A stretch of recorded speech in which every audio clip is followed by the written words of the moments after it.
Yes. Well, it's 8:30. Shall we start? Yes. Yep, Yes, sure. shall we start? Okay, all right.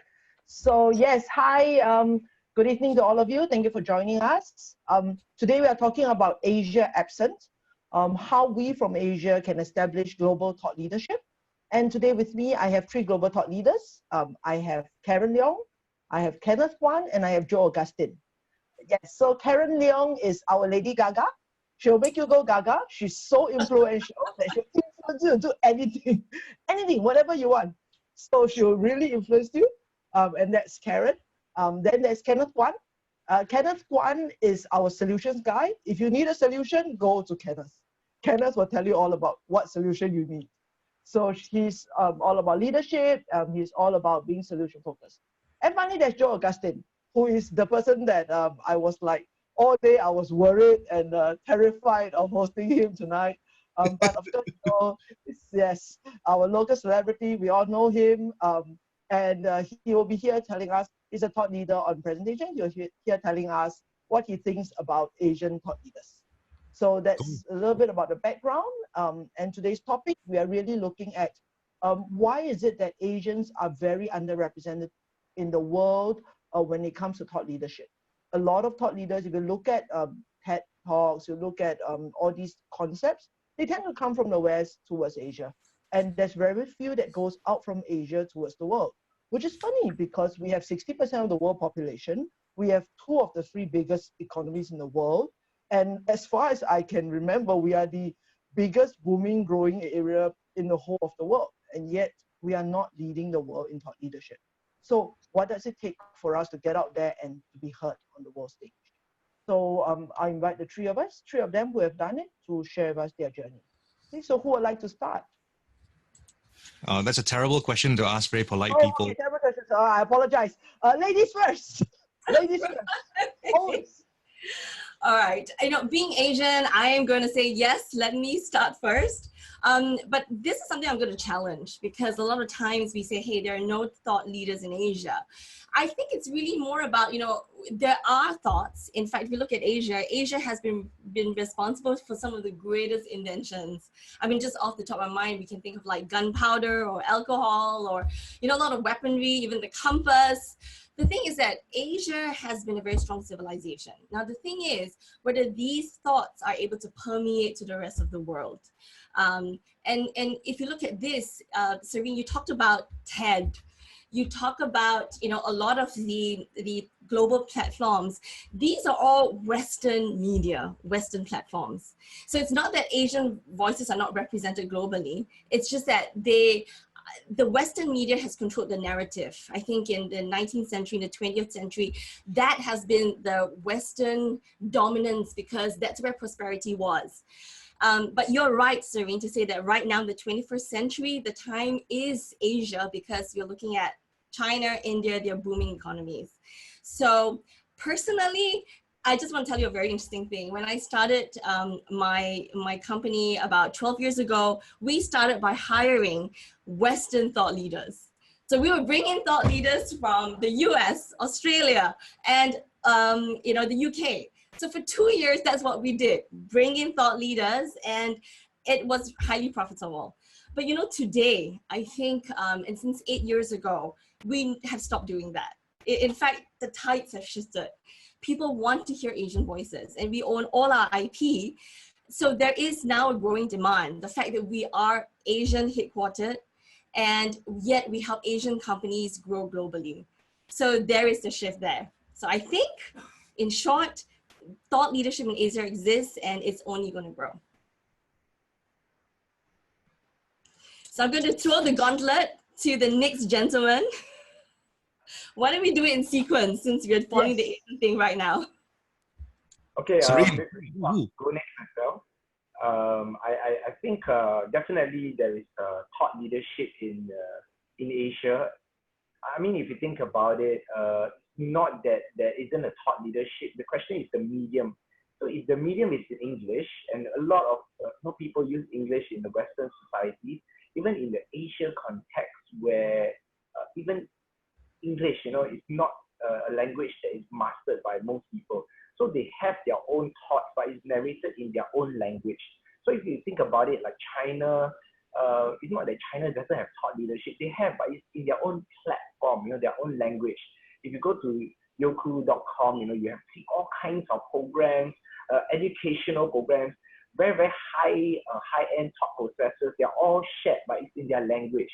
So I think if you compare them with just the Western media versus the Asian media, for example, I think that there is, but it's a question of the medium that we're looking at and how it's being expressed in that medium as well. So if you look at both mediums, you realize there's a lot of great ideas, great. And I do share the sentiments of Karen. I just came back from Europe recently, so where I spoke in Budapest, and I found that a lot of Europeans, who were gathered there in Budapest, were also very excited. They wanted to learn about Asia because they feel that Asia is the next big thing, and a lot of them even come to Asia to find work. Yeah, so I think and I believe this is a happening place. There is thought leadership, definitely. Question of the medium and then also the platform. I just saw a video recently which really put it into context for me. I can't remember who it was that was speaking, but the interview was basically about how everybody's talking about the balance shifting, from the West, to the East, shifting away from the West to the East, as though it's the first time that this shift is happening. And the speaker was actually saying about how the focus of the world, the development of the world, the center of culture, development, invention, commerce, all that actually is it goes back much further actually in terms of the Eastern traditions and Eastern history. So if you look at ancient history in terms of trade, in terms of all those kinds of things, China is a huge player. And if you talk about what the world's doing today, it's not turning to China, it's turning back to China, if you look at it that way. The other thing also is about perspective and where we're looking at things from. People do think that we're not represented only because we're looking in this particular channel. I've got a projector that is from China. I've got two projectors in my house that are from China. The reasons for that, not so much because I like China a lot, it's because it's just cheaper to buy something that's only made for marketing in China. But in the operating system for these projectors, they have different channels. So they have different programs that they put out as well. And there is actually an entire channel, entire page that is dedicated to speeches. So it's not just something that you'll have to look out for in Youku or one of those streaming websites. They are people who actually very much consume the medium of the thoughts that other people have to offer. And this is something that isn't on the radar of most people, because I mean, like myself, I speak English, and I can barely understand if I'm being insulted in Chinese. I noticed that when I was in Bras Basah just years and years ago, that one of the biggest selling items there were actually speeches in Chinese that were being sold on DVDs, collections by different speakers. I could see and I could understand that these were people of significance. They were saying something, and there was enough material and enough of a following there that there was all this inventory as well to support the demand that was obviously for this particular output. I have no idea what's being said or what was being said. But yeah, definitely it's about just knowing what to look out for. It's just about people thinking, well, Netflix is the world's biggest whatever.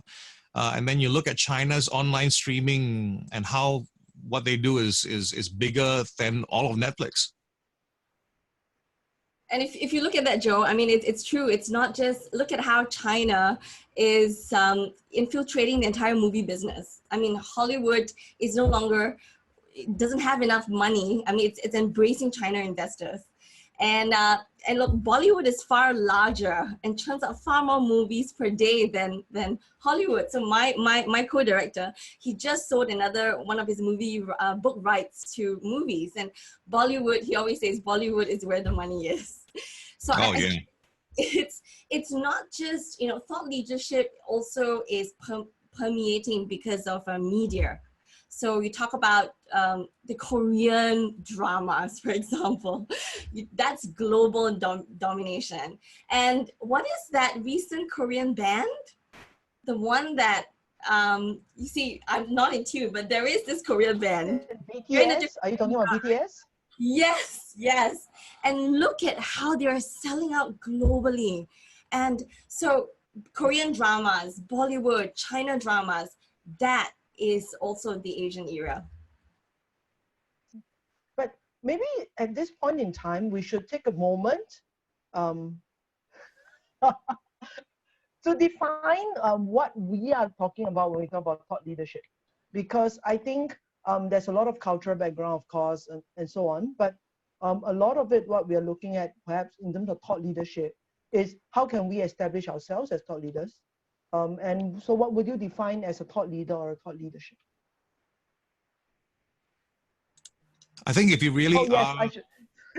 It's a bad idea. I understood the rules. First. Ladies first. Ladies first. No, the thing about thought leadership is the act of becoming a leader means stepping out in front. And I think that's something that is really a little bit lacking in the way Asia tends to look at things. And it's more, I think it's more an external thing about the way we've been brought up and the way Asians in general are about, you know, if I stand up here and make myself a bigger deal, then I'm you know, in Malay I'm being sombong, or I'm sure there's a Chinese equivalent as well, which I just don't know.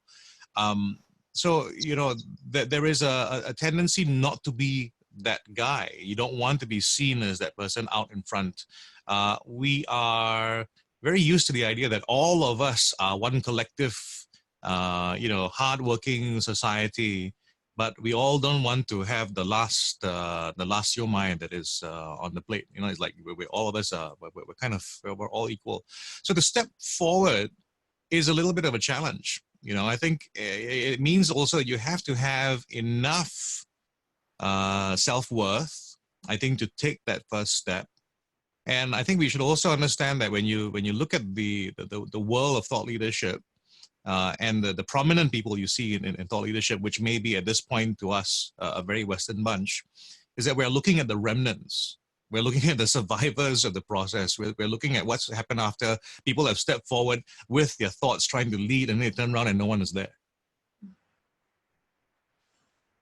And I think you hit something, you know, when we think of thought leaders, we always think of lead first before thoughts. I think in the world of people, like just like you, Serene, you caught the sentiment. People are thinking, how can I be a thought leader? And they're thinking, how can I immediately step onto the limelight and start leading with my thoughts?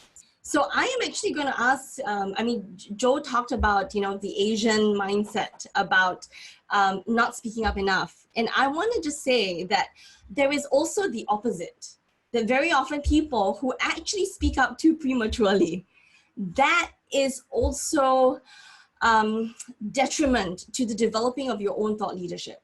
Because imagine if you're not ready and you just think, okay, what I want to be an expert in right now. And because of your impatience and your hurry, you don't give thought to really understanding your own insights. I mean, just to share with you a very simple example, because I published my book on influence, Win People Over, 5 years ago. And you see, there are two approaches to writing a book. Some people write a book because they are an expert, right? And some people write a book because they want to be an expert. So what was quite interesting is that because I said, okay, I want to really understand all there is to influence and help people in that, I approached the entire project as not being an expert. And I think that itself allowed me to really stew, develop a much deeper voice, go out and interview hundreds of people, work with a lot of companies. I talked about over 3 years, develop an influencing styles profile, and then my book got born. So I'm just going to say that, you know, there is a time and a journey of being a thought leader as well. We do not have to be so impatient. We can let our passion and our purpose lead us.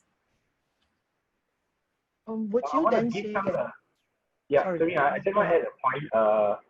I think there's a distinct difference between an expert and a thought leader. And sometimes we confuse between these two things, you know. A lot of people think they're thought leaders, but actually they're experts, you know, or maybe you go down one more level if they are highly interested in something, you know. Competent, but they're not expert yet. So competent would mean that, okay, you know, I've read it somewhere, I like the content, I'm able to reproduce it in my own language, you know, and cite a lot of stories, cases from the book or the content that I've been reading. So that's a person who's very interested, you know, competent in something. So when it goes on to another whole level, which is the whole idea of being an expert, that means you know, when you talk about a very specific team, you know, like, let's say like communication or influence, you know, for Karen. So a lot of people who are experts are really good in the content. They've heard in many different point of views, you know, and they've considered and they have formulated some ideas, some framework model around it. I think the ones who are really, really thought leaders are those who are able to shift public opinion, you know, that they are the ones that even the experts cite. So it could be a very simple writer, but just because he wrote something and everybody uses the terminology that this person has created, and that establishes him or herself as a thought leader. So I will distinguish and differentiate the difference between a thought leader, an expert, and a person who is just competent in something. Well, we've received two very interesting questions from the participants. The first is, what do you think is the strengths of Asian thought leaders? I mean, is there anything that we do better? I think one of the strengths is that we're Asian. Let me explain what it means. We are. There's a lot to be said about how people react to the source of information, and you can get, let's say, some information about a topic which might be out there a little bit, and because it's a Westerner or because it's someone different from us, it's very easy. If the content is a little bit out there, to go like, no, I can't really go with that. But the fact that you're Asian can also be a very significant thing, because you can be carrying something which you don't have to be the only person with this thought, but you might be the only Asian in the room who is going to be able to talk and lead a discussion about this particular thought, or you have, you know, you're one of a few people right up there, but you're also Asian. So that's one of the distinct talents, I guess, of being Asian, and that is the Asianness. Earlier on, Karen talked about sort of stewing it and thinking it through before speaking.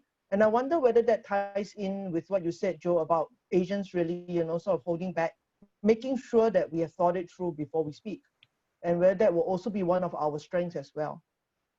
And another question, actually, which I think ties into what, Joe, you mentioned earlier on, do you think that there is actually a difference between Asian or Western thought leadership?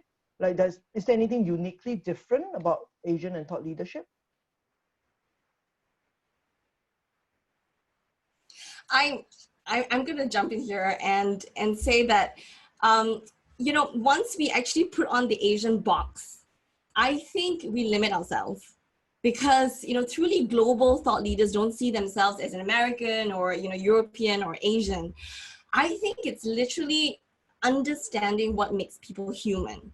I think, you know, when thought leaders get under the skin of very core human problems, and you go under the layers and really figure out what is one thing that can convert a problem into a solution, or what is one thing that can change the way people think, that's when thoughts go viral.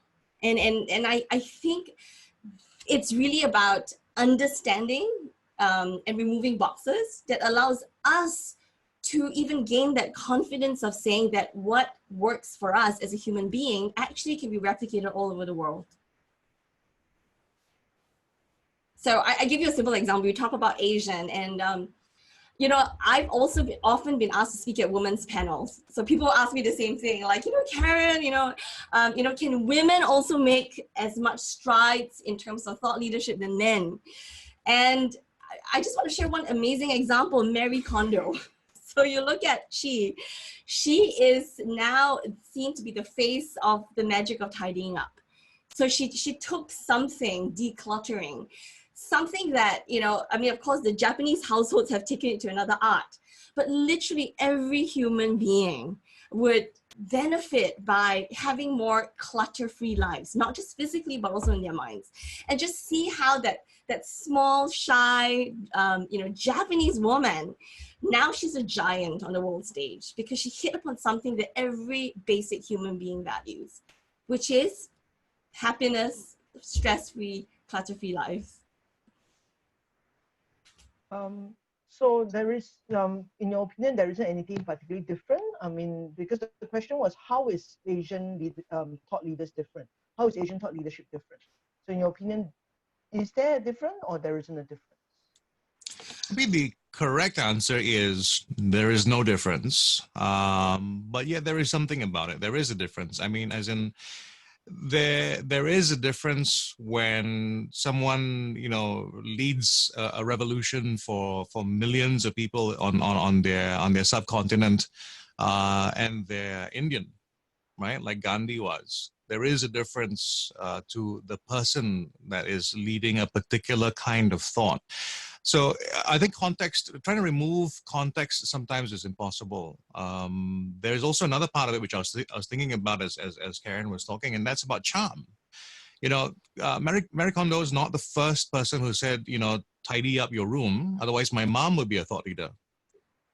But you know, she's charming, she's small, she's, you know, she's got everything, she's got a whole thing going around, and there's a uniqueness about the message, and there is this charming aspect of it, and that is something that you can't, I think, take away from successful thought leaders. Thought leaders, in my experience, you remember them more than just the simple idea that they had, which was clever. Otherwise, you would remember everyone who said a motherhood statement. But what you would remember or attribute to a thought leader is this way of saying this thing that was different. You know, don't always ask me what I can do for you, but, you know, ask what you can do for me. You know, that doesn't sound like a thought leader, but if you have this inaugural speech by a president that says, ask not what America can do for you, ask instead what you can do for America, it changes it. It makes a difference. It becomes quoted by everybody else because it is a thing. I have a dream, you know, I have a dream. I don't think I'm going to change the world that much, but there was something about the way that happened, the context of it, the moment made the thought significant. And ultimately, when it comes to any kind of leadership, it really is, it comes down to that test. When you look behind you, are people following you? So I think, like Joe, so it's actually the Asian whole values of community and family before self actually then becomes a strength, especially today. We talk about servant leadership. We talk about, you know, the very individualistic view of the world, especially for a leader, no longer works. Because a leader who is really just focused on, hey, you know, my way or the highway. Now in today's fast changing world, in today's ever complex world, you know, if a leader thinks that he knows it all and his thoughts lead everybody, I think that's why the Asian thought leadership actually has more flexibility, has more width and depth to embrace the views of other people. So I think one fantastic example that I remember is the JL CEO, Kiriko Nishimatsu. So I mean, he's not a speaker, but the way that he had transformed JL, there was a Western CEO who took the reins of JL before him, and literally in order to save the company, retrenched more than 10% of the workforce. But when he took on board to save the company, instead, he decided to cut his own salary. He earned less than the pilots. But he motivated everybody to stay on and make JL an amazing airline. And people took pay cuts and no one lost their jobs. And within 6 years, JL was transformed into a profitable airline. So I think it's this kind of thoughts, this kind of way of leading companies and cultures that are going to start changing, where we put people first. and we help people's talents shine, because that's the only way we can really capture the loyalty, the enthusiasm, the talents of people that we are leading. So I think Asian values is really going to be a strength in today's world. Okay, I'll just jump in. I think there could be a difference, between, okay, I'll just talk about what Karen said. Probably I just have an alternative view. Not to be confused between value and, I think we may think, oh, this is an Asian thing, but actually the same thing that what she has said, even whatever is espoused by the CEO of JL is also espoused by the Western CEOs as well. Some of them, it's really dependent on the culture that they're trying to drive at and the type of leadership that they have. If you have companies like Walmart, who practice servant leadership, they do believe in that as well. So I think the distinction is not so much of, Western leaders tend to be like this more, but I guess they have a thought process, but it's just that culturally it's expressed differently. So there's a social context that I think Asian we consider a lot more. But of course, Western CEOs also do talk about the thinking about people. So for that I just hold a different view, that I think the Westerners also they share the same values, also. Who do each of you think is the most impactful Asian thought leaders at the moment? I have to clarify at the moment, because if not, you're going to quote me Lao Tzu and Confucius. Like those that are alive right now, Asian thought leaders. I think Jack Ma is gaining prominence. Yeah. He's shifting beyond the role of a CEO to really somebody who's sharing his thoughts, sharing his insights, and the way people can really help to lead more positive lives.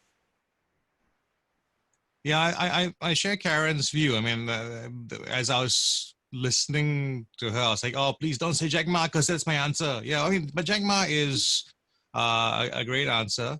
And again, I'm going back to the way how we look at leadership. Yeah, you do push forward, you do get forward, you do break forward, and you get christened a thought leader. Right now, Jack Ma is referred to and seen to as this guy who gives you some very good advice, and he's supposed to be sagely and wise. But at the same time, sometimes you see what he does at his events, and he does some very strange things that might also lead you to think, okay, so he's wise in this aspect, but maybe he doesn't know how to range himself from an emotional or standpoint. The things that he does at the dinner and dances, where this big magnificent thing happens and it launches Jack Ma, and there's this wonderful crazy superhero. Those things are from the same person. So I think it depends a little bit on who is looking and when as well. There are a whole bunch of people, I think, who really follow what Jack Ma's advice is. Like, for instance, this advice about what you do in the different phases of life, which I think generally is a good idea. It's a broad idea, and I think that would work for a country. And I think it would be terrible advice, because if you think about, Colonel Sanders, he would not have made it under the Jack Ma thoughts. Okay, for me, Kenneth, you want to share? Yeah, but mine is not a current leader, it's a leader. Oh, no, current leader. Oh, dear. Okay. Yeah, the reason why I limited it to somebody around is because there are so many people in the background, right? There's Gandhi, there is, Lao Tzu, there's Confucius. There's just so many people in the background. So I thought, somebody that is current. Yes, no, but go ahead, Kenneth. Yeah, for me, it's definitely Lee Kuan Yew. I work with government clients, a lot of government clients, and I travel a lot. Been to 15 countries to speak, and I realized that every time I go to a country, and when you hear the word Singaporean, wow, you already have this sense of that people actually like you, and they feel that they respect the country that you come from. And I think Singapore has gone a long way, of how we have transformed ourselves through the thought process. And you need very strong leaders to drive this through. And it's not easy at the time if you think about communists being kicked out, and then, from another country. At the same time, you have no resources. So you need a good leader that pulls things together. And my first job, I worked as an engineer, and I was working in the Istana itself. So and I don't get to meet the VIPs or the VVIPs, but I've been to the office of LKY. I've been to his home as well, and his home is the same home 30 years ago. And this it shows me that while a lot of leaders, I know Asian leaders, they go into power, and you can see everything they have. They get bigger houses, but LKY Lee Kuan Yew is different. He still lives in the same house. The first house that he had ever since he was married, and he chose to grow old and die, to really stay there all the way. And I think good leadership will mean that you believe in something. You don't, of course, doesn't mean that he made everything right, or there were people that of course were against him, but at the end of the day, he did it his way. He did it what he thought was right, and he led a group of people and that believed in him, and he showed that he had the results to demonstrate for it. So when I think about it, I would say that is Asian thought leadership. It's really taking ideas from the West, from the East, and then putting it together, and then we came up with the Singapore way, the Singapore way of how we do things. So it's not just a blindly followed through, and we send our best and brightest people to many countries to learn from them and come back, write reports, and ask the simple question: what does it mean to us, and how do we adopt and adapt to what we have learned? I really like Kenneth's answer. So I also think the late Lee Kuan Yew is a fantastic thought leader. And there I want to just also reinforce, I do believe that Asian values drive thoughts. Because it's, I don't think that our thought leadership is separate from our values. So, if your value is on the community, the country, whether it's a value of contribution, that is going to drive your focus towards your thoughts. And I think the late Lee Kuan Yew has done an amazing job. And in a very funny story, his younger brother is somebody who has been my family doctor for the last 20 over years. Everybody from my grandmother to my mother love him. And to me, he's like a mini Lee Kuan Yew. But the same thing, I think the family values among the brothers, especially, I only can speak for Lee Swan Yew, who used to be the president of the Singapore Medical Council, who decided to stay as a GP, even though he could easily make far more money as a specialist. I think the value of service first. I've had long chats with him. He's also written a foreword for my book, Win People Over. So I think these are great models. Well, he may not be a global thought leader, but he's also definitely influenced and inspired a lot of people. I think it's also at this time useful to kind of balance it off against timing, era, circumstance. I agree in retrospect that we look at Lee Kuan Yew, he was the perfect person for the job at the time. I don't believe a Lee Kuan Yew would work today. I really think that in a world where everybody has their own means to express themselves, to hear about the expression of other people, that Lee Kuan Yew trying to do what he did way back, I don't think he would have been able to get this group of people. He was the right thought leader for the circumstances that we had, where we were taking over. There was uncertainty. There was the legacy of British rule, British business, British laws. And he was a person who had that, could understand that, could navigate that, and also had the whole local feel. I don't really see today's status quo being threatened by any present day Lee Kuan Yew. You know what I'm saying? I don't think it's the same thing.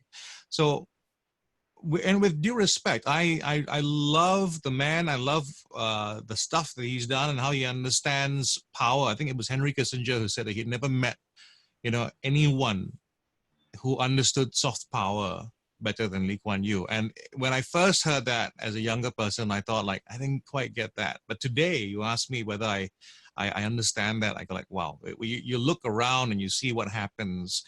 You see soft power in action. when we were talking about modern day examples of thought leaders, I guess what ultimately is the test is going to be in over a long time if you will see them still as a thought leader. I think we've got in our minds, if you think about somebody who made a good impression, was going really well for a while, and then, didn't quite turn out to be the guy we thought he was. We can all think of examples like that.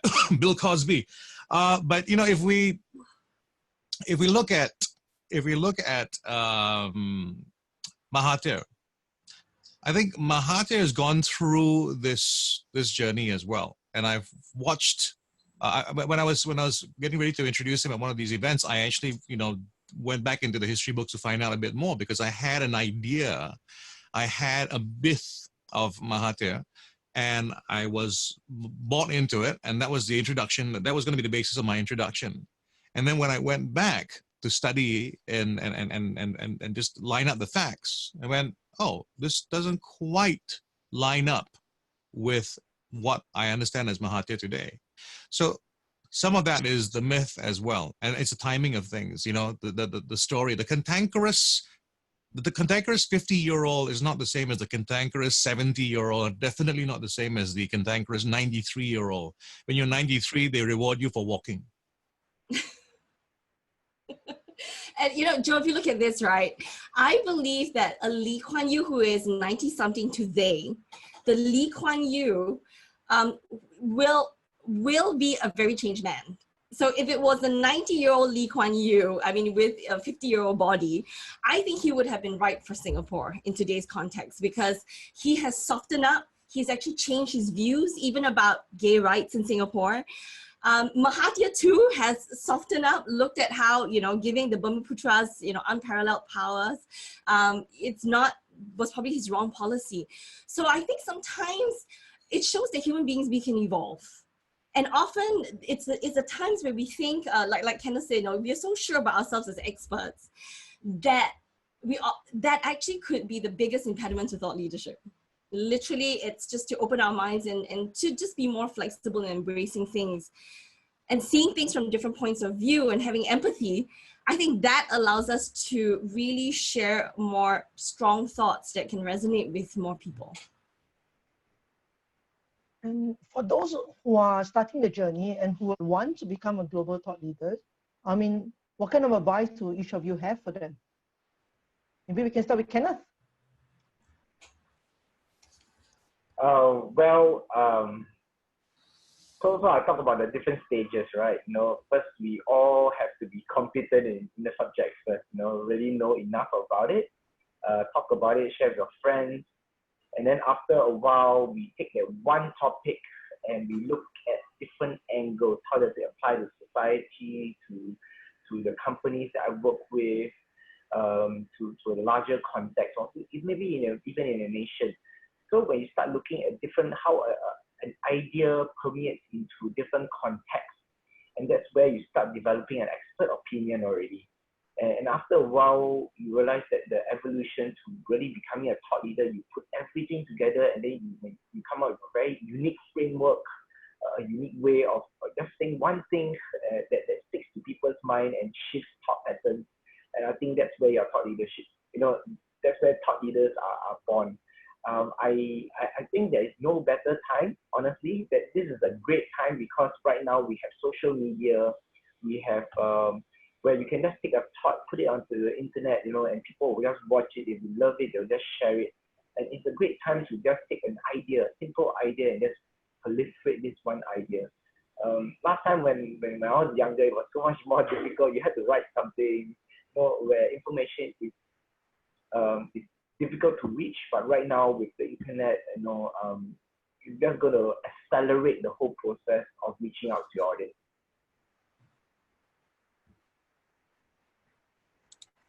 I think it is a very challenging time to be starting. The reason is we used to live in the golden age of I'm thinking about it, I'm working on it, I don't know for sure, I can't tell. We were used to live in that world where it was a long process for you to try and develop your idea and test it. we now live in the world that Kenneth just talked about, which is the world where there is no more excuse left. So if you have an idea or a thought and you don't express it, you don't put it out there, it's not because you didn't have the opportunity, it's because you didn't have the guts. You know, whatever it was that held you back, that's the reason. It's no longer the thing that you can contemplate. So I think there were a lot of, there are a number of thought leaders, I think, who in the past were sort of sitting by the sidelines watching things happen, and then maybe as they contemplate things, they grew in their wisdom and they grew in their expression, and when they finally came out with what they had to say, the context was still relevant. The challenge now is, I think, the pendulum is swinging faster than ever before. And thought leadership has always been about not being where the pendulum is, but where it's going to be in whichever direction it happens to be swinging away from. And there is a rush to identify this thought. You suspect that this pendulum is going to swing in this direction, and you want to occupy that space, and you want to go out there and try to jump ahead of it.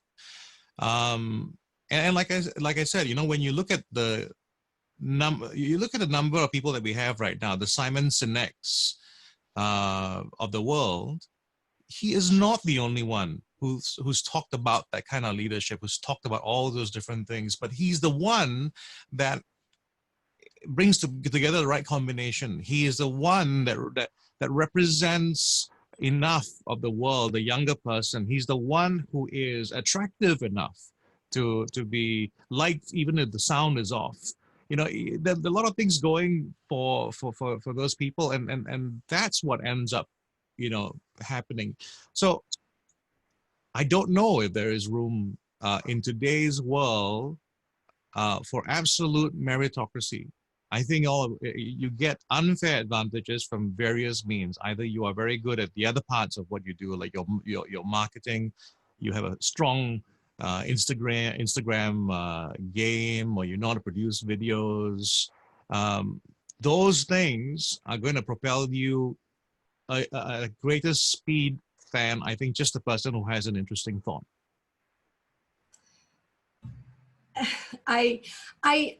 You know, whatever Kenneth and Joe said, it's actually quite thought-provoking. And if you look at what Joe has said, I think it mirrors what a lot of people think, where, you know, the place is already cluttered. They're just information overload. How am I going to stand out? I'm going to say that as long as there are problems, there will always be opportunities for thought leaders. And when they're human beings, there will be new problems that crop up.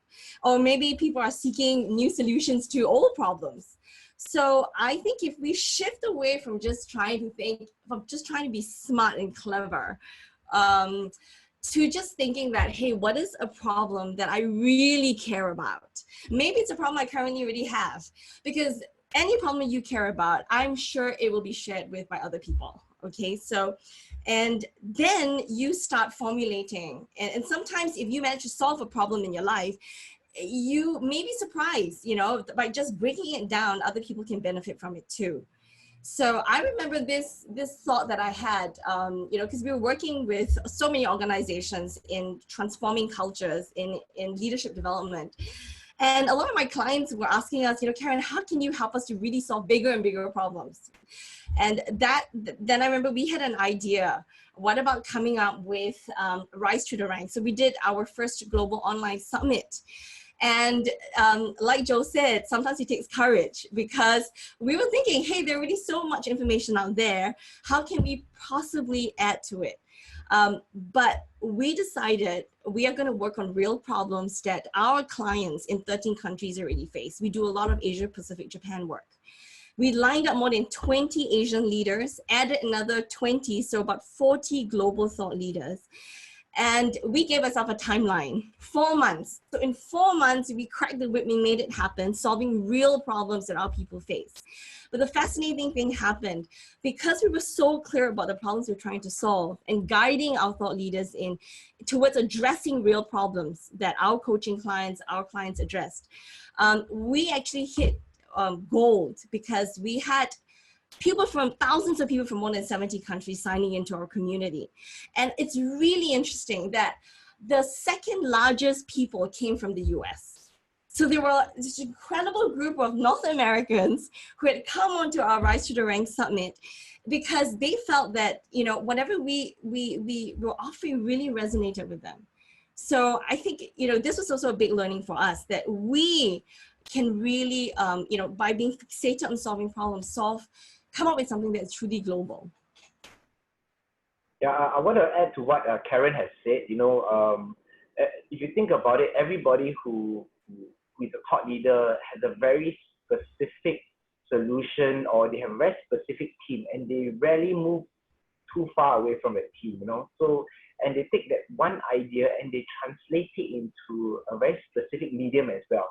So when you know, if you follow Nas Daily, which a lot of people know about making 1 minute videos, it was very, very specific. You know, it's about looking at creating optimistic videos, but his medium was through Facebook, and Facebook only when he first started. You know, it was only one medium, and he decided it's not going to be YouTube, although YouTube seemed to be the obvious choice, right?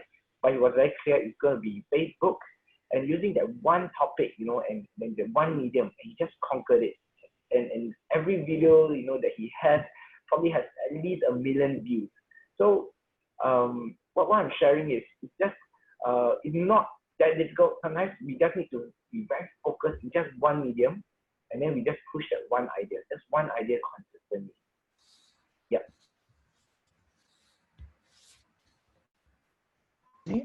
What were your biggest, I apologize, what were your biggest mistakes, or the biggest things that you wish you knew when you started on your journey?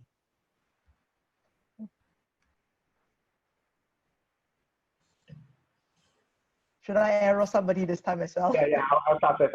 Yes, you start. Okay. Biggest mistake is trying to be good in a lot of things.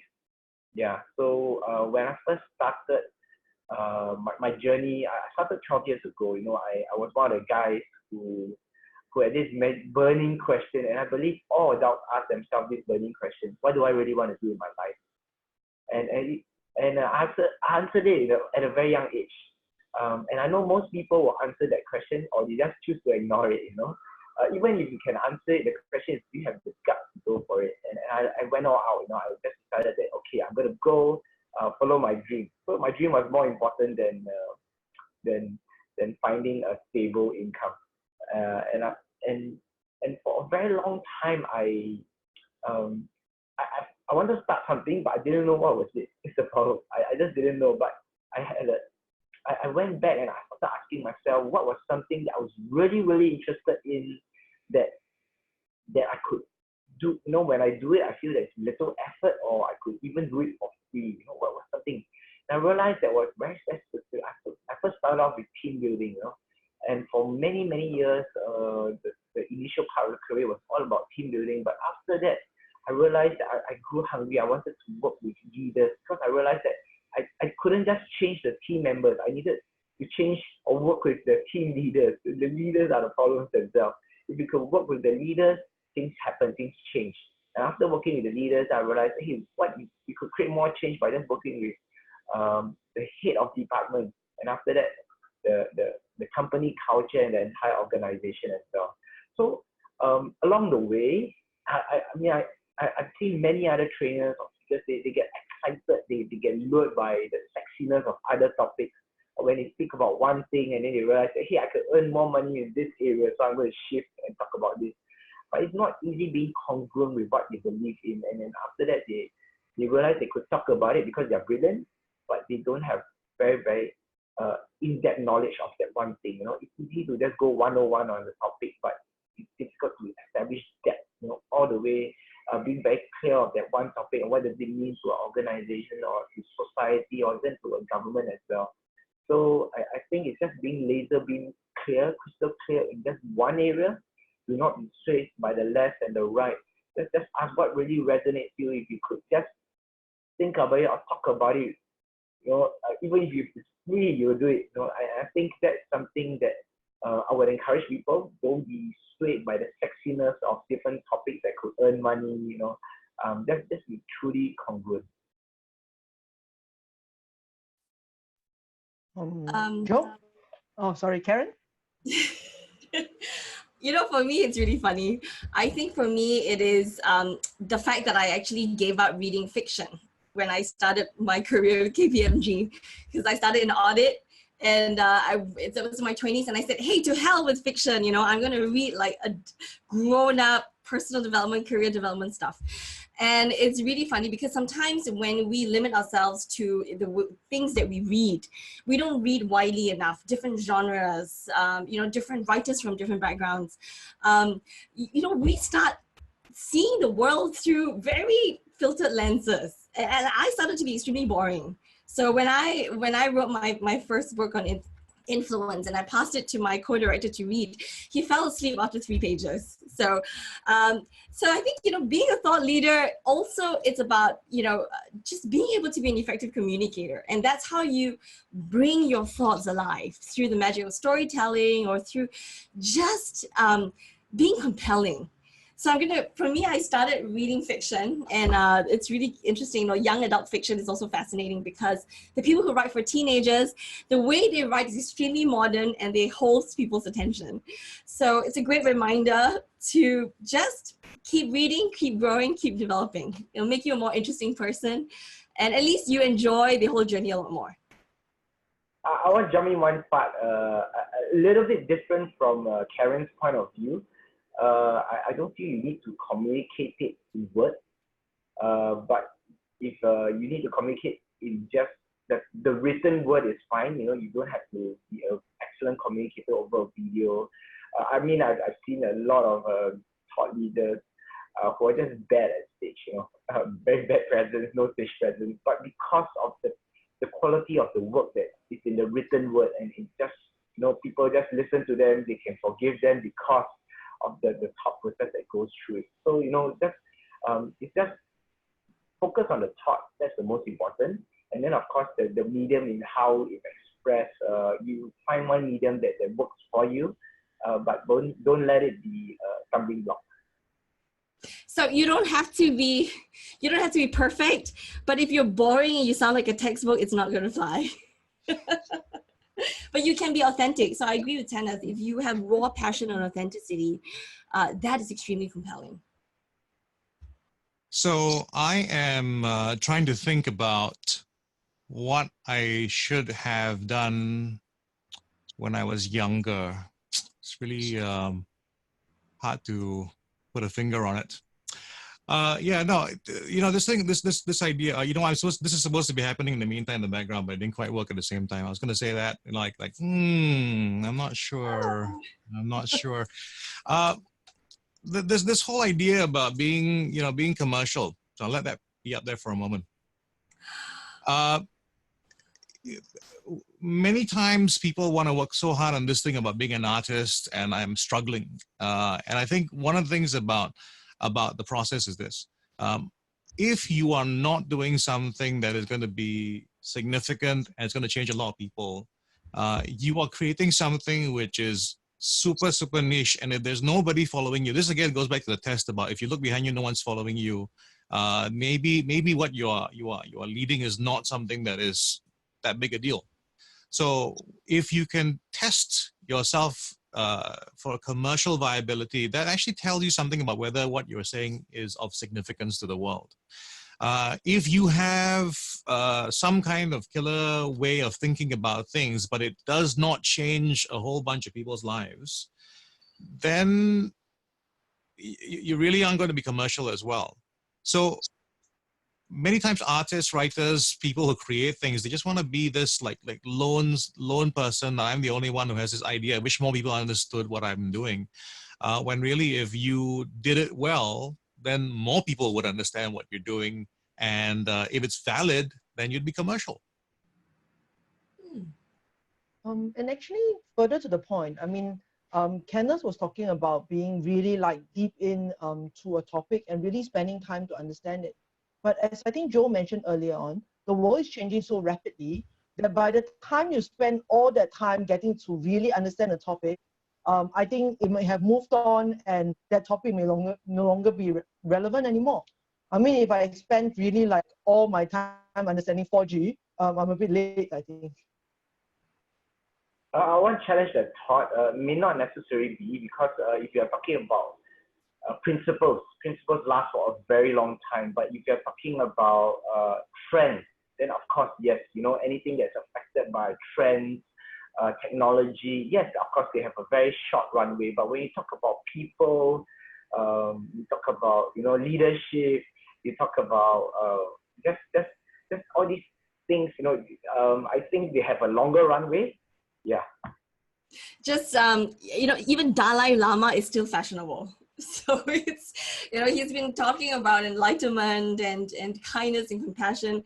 And, we still need these things. So I do think things like, for our case, leadership and influence, the demand just keeps going up. So I think it's just about understanding what you're focused on. Yeah, but the Dalai Lama has great marketing material, right? And you have marketers for him like Donald Trump. He comes on and he makes his world disruptive along with Putin and all that. And now you start looking around and you go like, oh, who can save the day and who's going to help us along the way? The people like the Dalai Lama, for instance, the Pope, anybody who represents kind of stability and sanity, become extra special in a world that is a bit upside down, So I really think it's all about that pendulum swinging back and forth. There was a time, for instance, and every time I mention him, I know I draw some ire from people.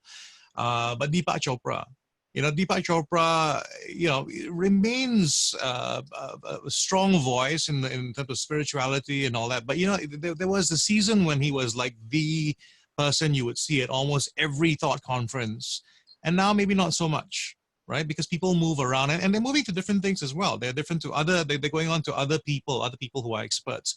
And it's like maybe for the season, the time, Deepak Chopra represented, this kind of wisdom.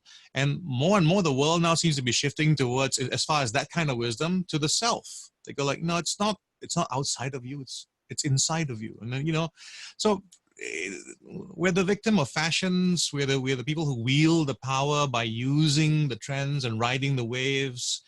I hate to be cynical sounding about thought leaders, but if thought leadership was permanent, then it would say that everything is correct, or that values hold forever, whatever it is. But it really isn't. Thought leadership moves around. The center of power moves around. Religion used to be very much the center of it now, and now it's moving further away. And then it's by country as well. In the US, it used to be so much about Christianity, and now it's shifting away, as well as more and more people go in different directions. So there is this thing about, someone sings the song that you're already singing, and you go like, oh, what a nice tune. Well, one last question. Sorry, I was going to say one last question from the participants. Randy wants to know, what is it that went well for each of you? I mean, what was the one turning point where you felt that you did something really right and it turned around and enabled you on your journey to become a thought leader? Yes. Sorry, Karen, would you like to start? Let me see. What I think it was just jump in and do it anyway. So I think, and not wanting to be a thought leader at the starting point, I feel. I think, for me, it took, I don't know, if you talk about this, over 40 years, to from a young shy child until now. But my whole career now, it's in learning development is 12 years. So it's not a short time. But I think sometimes by just, I was just passionate about the topic, just really wanting to find out for myself about how can people become more influential, not just how the Westerners say it needs to be done, how moving away from the need to manipulate people, how can it be something authentic, natural, and come up with a system. So because I was just so interested in that, I think it kind of also found me, and I found my voice. So it took a while. It took a while to sink. And I think the key thing is just to remember, it's really more, life is a marathon. It's not a sprint. So enjoy the process. I think that will allow us to have a much deeper, richer flavor. That's one thing. Can you repeat your question again, sorry? Sorry, go ahead, Kenneth. Can you repeat your question again? Yeah. So from Randy, he wants to know what was one turning point for you where things you felt that you did it right and things started to turn for you. Okay. Yeah, I echo what Karen said. It's not the whole idea of wanting to be famous, but I think finding the passion is really important. There's just one topic that you feel that you stand for, and I think. So I wrote the book Small Steps to Big Changes, and we're very clear that the most compelling way to create big changes is through small steps. It's contrarian. We are anti-big. I mean, nothing wrong with thinking big, but the problem with big is that sometimes a lot of times it paralyzes people. Only the highly motivated, like the top 2%, are very excited about it. 98% even of the population have even problems with just fulfilling personal goals, really, and then talk about big stuff. So I think we take a very contrarian view, and we make it very useful, highly practical. What does it mean? So whatever thought that you have, how does it apply to organizations, to teams, to people, to even the society? And then we found a very beautiful niche, and after a while we help people find their wins, to focus on the small step forward. So what I'm saying is that sometimes being a thought leader can be contrarian as well. It's fine being contrarian. You will not have everybody that will love you, but you need to be very strong in building a case, a whole business case for your audience.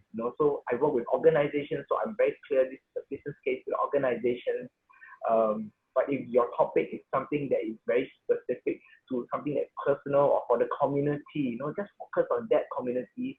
You spend enough time in the community, you will understand what are all the issues, but not just the issues, but you understand their best hopes as well, what they want to be different. And after a while, it's just developing, what do you think will work for these people? So in short, develop a thought. Don't be afraid to be contrarian,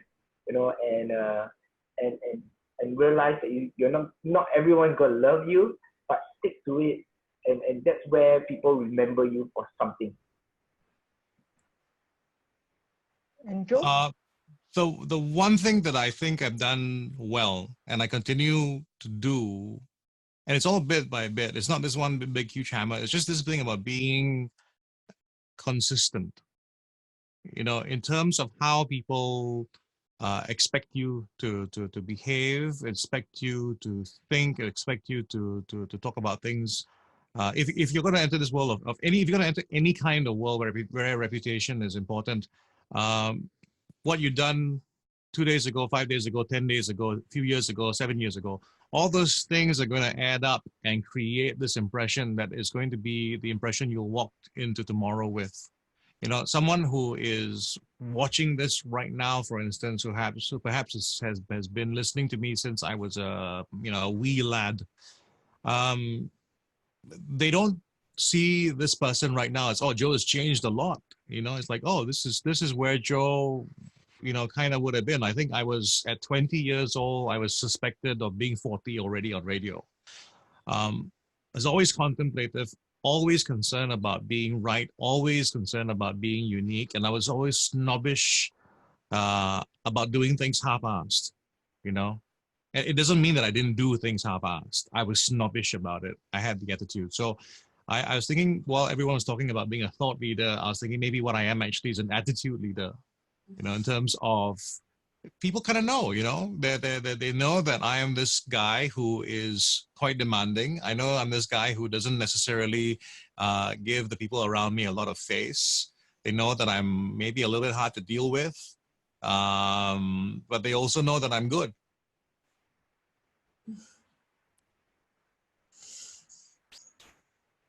So, we are a little bit past 9:30 already. So I just want to ask the three of you whether you have any last words that you want to share before we wrap it up.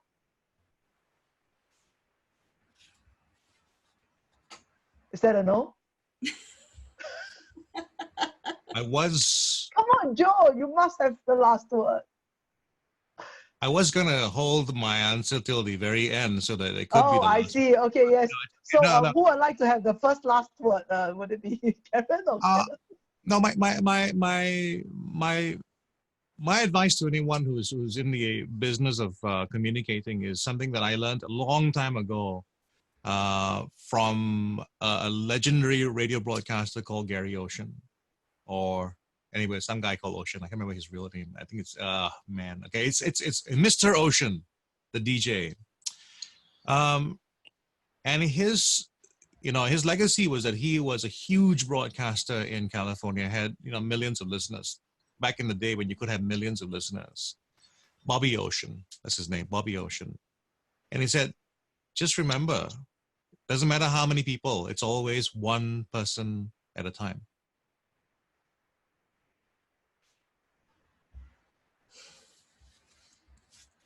And so for me, I'm gonna build it's one person at a time, and it's one day at a time. And like what Kenneth says, one step at a time. So just get started sharing. I think it's just to be obsessed with just one topic, not many topics, just one topic, and talk about implications to the business, to the society, to organizations, or even to the country level.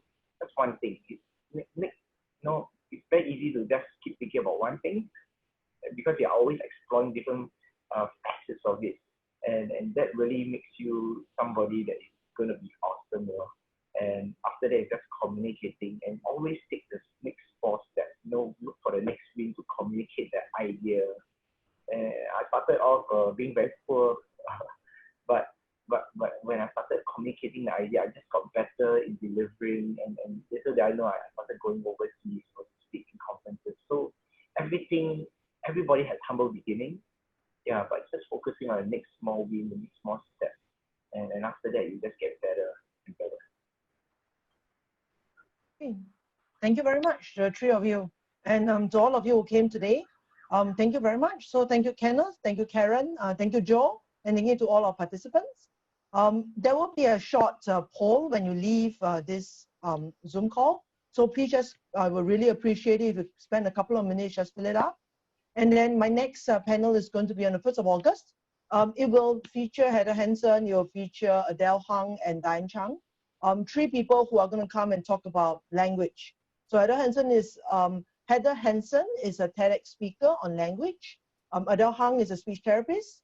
And Diane Chang is someone who teaches English to English teachers in China. So we are all going to talk about language and how that can be an impediment or a help to us in making an impact worldwide. So thank you so much for all of you for coming by. Let me see. Okay, so you can log off now, is what I wanted to say. And then I'll see you guys all next month. Thank you. Thank you, everyone. Thank you, everyone. Bye-bye. Thank you.